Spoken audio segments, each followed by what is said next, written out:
dañu génnoon pour wax ak yéen lu jëm ci wàllu wérgu yaramu président Ousmane Sonko ndax gis nañ ni booba léegi yéen a ngi fi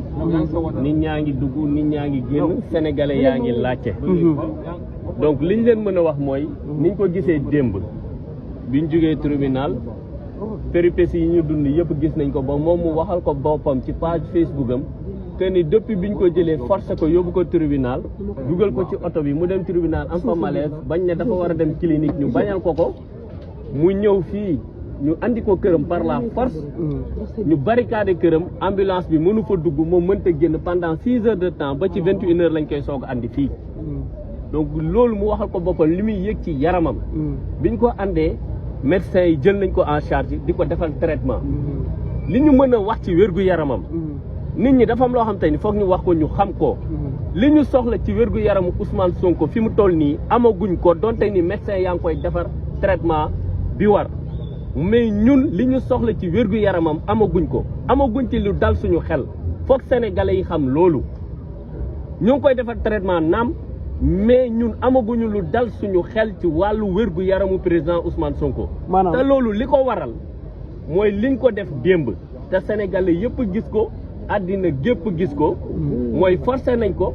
pamte nañ ko brutalisé nañ ko aspergé nañ ko liquide boo xamante ni ba tey fii may wax ak yéen kenn xamul lan moo nekk ci liquide boobu moo tax tey ñu andi ko fi tey toute la journée personne ne peut avoir accès à lui ñun ñii de ses plus proches collaborateurs ak les membres de sa famille ne peuvent pas le voir parce qu'il est sous traitement ñu ngi koy defar ay soins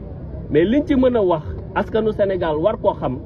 mooy à l'heure actuelle wérgu yaramu président Ousmane Sonko amaguñ ci lu dal suñu xel te nag foog ñu wax ko sénégalais yëpp dégg ko lu ko mënti dal ci fii mu nekk ci lalu hôpital bi nañu xam ne du responsabilité kenn lu dul benn nit muy Macky Sall ndax li xew démb su amee ku joxe ay ordre autorité ci réew mi xam nañ kan mooy autorité bi gën a kawe ndax Macky Sall lu mu bëgg ci réew mi dina ko am su fi bëggee jàmm dina ko am su fi bëggee fitna itam dina ko am mais kan mooy ordonné loolu